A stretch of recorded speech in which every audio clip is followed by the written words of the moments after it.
Halo semua, di sini saya akan menjelaskan materi mengenai karbohidrat. Yang pertama, pengertian.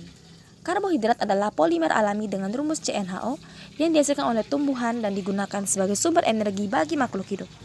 Yang kedua, struktur karbohidrat yang terdiri atas 3 struktur, yaitu struktur monosakarida, disakarida, dan juga polisakarida. Struktur monosakarida yaitu suatu senyawa yang memiliki gugus aldehid atau keton bebas dan merupakan gula sederhana. Kita bisa melihat pada slide ada 3 jenis dari monosakarida, yaitu glukosa, galaktosa, dan fruktosa. Yang kedua, struktur disakarida yang terdiri atas 3, yaitu sukrosa, maltosa, dan juga laktosa. Dan struktur polisakarida yang merupakan makromolekul atau polimer yang terdiri atas amilum dan juga glikogen. Yang berikut tata nama karbohidrat. Mengenai tata nama atau aturan penamaan karbohidrat yaitu karbohidrat yang mengandung gugus keton disebut dengan ketosa, sedangkan karbohidrat yang mengandung gugus aldehid disebut dengan aldosa. Jika mengandung 5 atom, karbohidrat disebut dengan pentosa, dan yang mengandung 6 atom disebut dengan heksosa. Akhiran yang menunjukkan suatu gula adalah osa, seperti glukosa yang digunakan untuk kebanyakan sakarida, tapi tidak semuanya. Glukosa, laktosa, dan maltosa adalah contoh sakarida yang menggunakan akhiran osa, sedangkan amilum dan glikogen merupakan monosakarida yang tidak menggunakan akhiran osa. Bagian yang berikut sifat-sifat karbohidrat. Yang pertama, sifat monosakarida. Sifat monosakarida meliputi reaksi dengan asam basa, gula pereduksi, reaksi dengan pereaksi Seliwanov, pembentukan glikosida, pembentukan ester, fenilosason, dan osason. Yang kedua, sifat disakarida.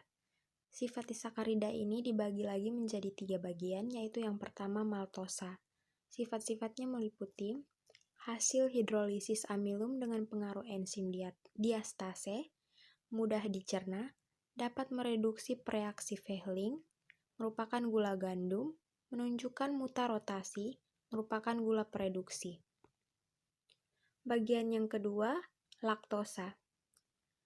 Sifat-sifatnya meliputi karbohidrat yang berasal dari hewan, terdapat di dalam susu yang disebut dengan gula laktosa, mengalami hidrolisis dengan katalis kuman Lactobacillus acidus, membentuk asam laktat, merupakan gula susu, menunjukkan mutar rotasi, merupakan gula pereduksi, menyebabkan putih telur dalam susu menggumpal, akibatnya susu menjadi asam.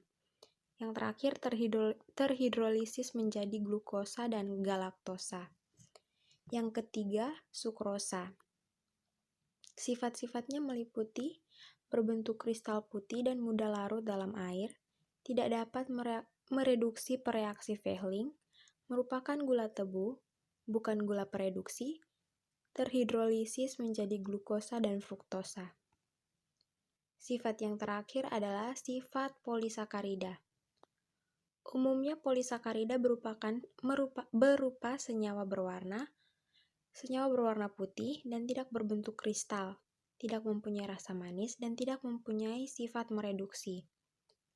Berat molekul polisakarida bervariasi dari beberapa ribu hingga lebih dari 1 juta. Polisakarida yang dapat larut dalam air akan membentuk larutan koloid.